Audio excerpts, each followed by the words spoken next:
All right, episode 2, movies that really are that bitch. First episode, I talked about the sprawling LA epic Magnolia. In this episode, I want to go down south, Mexico, because I want to talk about Mamá, También. Two boys, two thirsty young boys. I think they're meant to be like in their late teens. They meet an older woman that they just become obsessed with. And they very aggressively and audaciously invite her to join them on a road trip to the beach. And of course, she's like, what the fuck? I don't think so. And then a few days go by and she ends up changing her mind because she finds out that her husband has been cheating on her.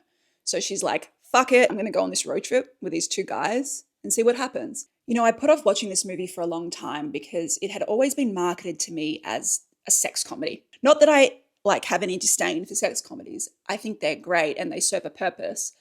But I just didn't think it would be anything more than that. You know, movies like Eurotrip and The 40-Year-Old Virgin, Knocked Up, those movies I unfairly lumped with Y Tu Mamá También. And I couldn't be more wrong. This movie has so much depth. And I think that's genius. You know, I think Alfonso Cuarón with this movie, he reinvented the idea of what a sex comedy could be. He flipped it on its head and he added weight and melancholy and sadness and reflectiveness and existentialism to it that, you know, not many films within that genre even dare to do or even bothered to do. It's so many genres all at once. Like, it's literally got everything. It's a coming of age, unconventional romance, it's a sex comedy, it's a study of like homoeroticism, it's a drama, buddy comedy, and they're all explored really equally. You know, like no genre is squashed for another. It's all these really interesting, rich formats kind of coalescing at once to tell a really beautiful story about life and death. And it's so ironic because the title in Spanish, I think it translates to like a joke about sleeping with someone's mum, but then it ends up being this really introspective meditation on impermanence and the fragility of life. Another thing I love about this movie is how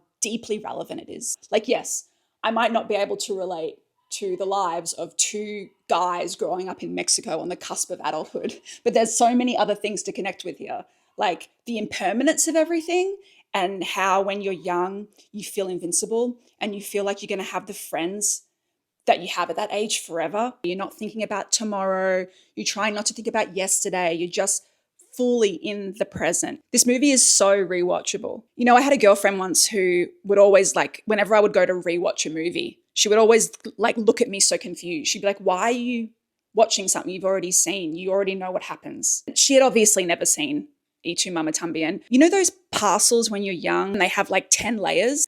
The more you unwrap, the closer you get to really discovering this film. That's why it's really that bitch.